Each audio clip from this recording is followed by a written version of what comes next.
Moshe, the Electric Israeli is here, and thank you for joining my channel. If you're new, please subscribe. Help me change the world one electric car at a time. Thank you to all my Patreons and supporters. And I am now celebrating 77,866 miles on this amazing Tesla Model 3. I had it since October of 2018. So that's October, November, December, January, February. That is 28 months. That's a lot of time. And it's been a great car. So what I want to do, those of you who follow my channel, you know I'm Mr. Practical. I give you practical advice so you have better experience and you know what to do before you going on a trip or before you buying a Tesla car. So a little bit about this car, and then what is this car for, what I can do with it, what can you do with it, and all the advantages and challenges. I don't call it disadvantages, challenges that you have. So this is the original Tesla Model 3 long range rear wheel drive. They don't make them anymore in this size. And it has rated range of 325 miles. You will never see that. It came with a rated range of 310 miles, and I never saw that. And it has a software update. So again, first lesson I give you will be about the range and rated range. But before that, so it is a rear wheel drive, long range Tesla Model 3. One of the, from the beginning, it was like a 2018, and I waited 2.5 years for it. So what this car is, it is in terms of range, I would say, if we're talking percentages, I would say you will get 85-ish, 85%, 87% even of what you see on the rated range battery when you charge it in the summer, and between, I would say, 70% all the way even down to 50% in the winter. Now, winter is a very tricky word, and let's call it cold weather. So cold weather, if we talk in Fahrenheit, we say 32 degrees, which is 0 degrees Celsius, down to 20. Today it was 12 degrees in the morning. It was freezing cold. So that's the range you'll get. And let me qualify that right away. That's the range you get in the summer or the winter driving normally, meaning highway speeds, the heat is on, the air conditioning is on, people in the car, cargo, suitcases in the cargo, whatever it is that you need. With one exception, anything you put on the roof will drag that range down even more. So that's what you're going to get driving normally, like you would any car, without even thinking about speeds. Or now you want to conserve, you want to drive slowly, you want to this. There are many ways to conserve fuel, but that's you get in real world range. I always like to give real world range, real world driving. So 85, let me be generous, 85 to 90% in the summer, 70, 75, even down below to 50. Why 50? Because sometimes, you know, it depends where you live. You don't get these very, very low temperatures all the time. You can get a week of crazy weather, but that's what you will get. So what do you do, especially in the winter when range is premium? And what do? You got to plug the car, like I do have. If you live in an apartment, you have access to a plug, or your own house. Plug the car and set it up in the morning. Set it up to precondition the battery and the cabin. You can do that. You can schedule it on your screen. You can do that, not a problem, and it will do that for you. The car will be ready for you to go. The battery will be ready for you to go, nice and warm, and you get great regeneration operation, and it's awesome. If you can help it, if you know every day what time you leave in the morning, then you should have this car preconditioned in the morning, and it will prepare the battery, it will prepare the cabin. So that's very, very good. Now, because these Model 3s, pre-2021 model year, do not have heat pumps like the new Tesla Model 3s and the Model Ys, That's why the range is affected more than it would in my Model Y, for example, or in the new Tesla Model 3 2021 year.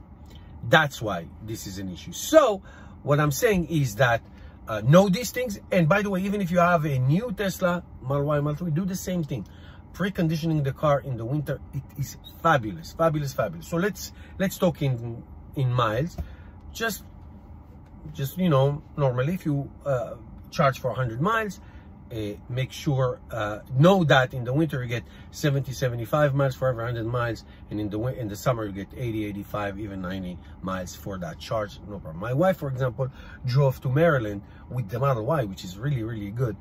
And my rule of thumb, definitely for these cars, always charge 100 miles more than your destination says that you would. So if you have a trip from here, your trip is 100 miles, charge your car to 100 to 200 miles. If your supercharger is 150 miles, charge it to 250 miles. There are so many superchargers, so you won't need to more than that. But the rule of thumb is 100 miles more than what you need. This way, you will always be comfortable. I'm not talking about local rides. You go 30 miles here. You don't have, if you have a 30 miles ride back and forth, don't worry about it. But long rides, anything above 100 miles, give it 100 miles more. It's always, always, always very important.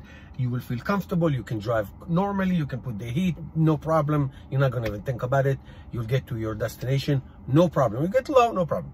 Speaking of destination, especially when you go to a supercharger, if it's multiple stops, make sure you put the navigation so the battery gets preconditioned to supercharge. If it's too cold and you didn't put the destination, you'll come to the supercharger and it's too cold. You may not even charge it for you. Putting the destination to your superchargers will precondition the car and it will charge. Now, the lower you come, the better you go. My wife was in Maryland the other day. She came to the supercharger maybe with 20 miles. She got such wonderful boost at the beginning in terms of the supercharger. You get like 150 kilowatt hour easy on the level 2 supercharger. So that's very important. Precondition, charge for 100 miles more, and put the destination of your supercharger in, so you got your battery get preconditioned. And if you can help it, of course, come as low as possible, so you don't have to spend too much time at the supercharger for your next stop. So that's number one. Number two, this is a very good car for, let's say, a family of four. My family is family of four. We drove it to Florida twice. I drove it to Quebec City. This is I live in New Jersey. I drove it from New Jersey to Florida twice. I drove it to Quebec City in Canada, and many 500, 600 miles trips, easy. Many of those medium range trips. That's why I have so many miles on it. So it is very comfortable for 4 people, but with the luggage, you know, you can squeeze the trunk, you can squeeze the front, but it's not ideal for you know, a lot of luggage. One time I put the Thule bags, which the range was horrifying. You know, I had to charge 150 miles more than my destination, so because it drags a lot. So it's not the best. Why is that? Why am I saying that? Because I insist to put a spare tire in the trunk. Okay, because, you know, sometimes you can get stuck somewhere. I got so many flat tires in my life, and you can be out of range in your cell phone in obscure places. I have my spare tire. I have my spare tire kit. I know how to change a tire. I did that many times. That's what I do. If you don't do that, you'll have much more room with the luggage. So the luggage is tricky. If you don't take a spare tire, then you naturally have more room. But if you do, then it's tricky. Just so you know that it could be tricky. So that's that. So it is, you can do it. It's not easy because it is a sedan, and so it's not easy to put a lot of luggage, but it can be done. The Model Y is fantastic. It's no problem. The hatch is amazing. So it is a great trip for a family, but with with some, not compromise, some, I would call it creativity. So I take soft bags instead of hard case suitcases. So how you do that, if you do that, that's great. So it's great for trips. Now, this car has the enhanced autopilot, so it's really great. I can do navigate on autopilot and all that, so it's very, very comfortable. Now, I give you an advice if you are to buy a Tesla car or any electric car. If you have a set budget, and this is what you got, if you have to choose between range and technology, my advice is always choose range, because it's better to have more than less. If you need less and you have more, it's great. If you have less and you need more, it's challenging.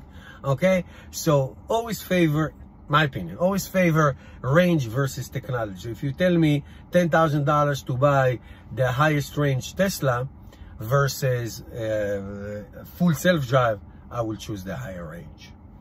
If you're fortunate to have both, then great. But if you have to choose range. Range will never betray you. Range is good. Range is king. Range is awesome.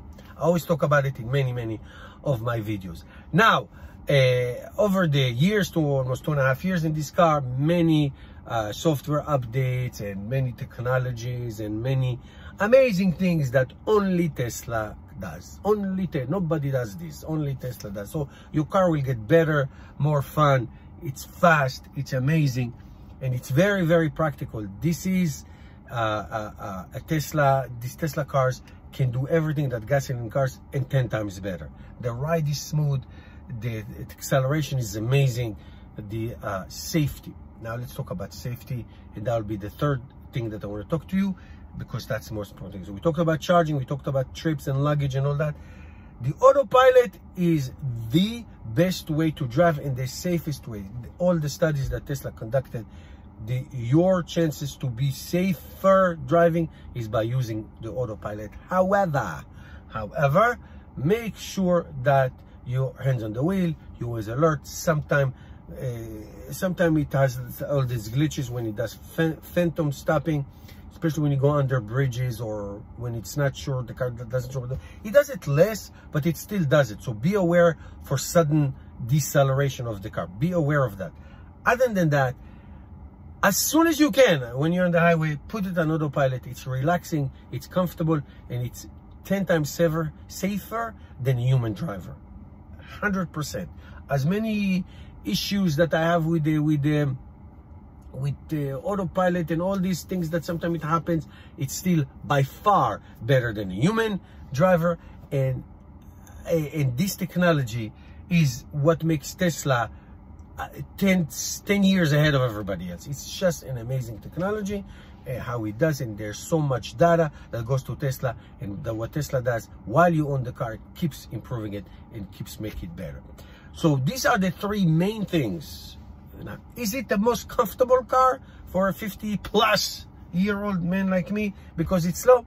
It's okay. I got used to it. It's fine. I love the Model Y because it's tall, but it's a fun car. It's sexy.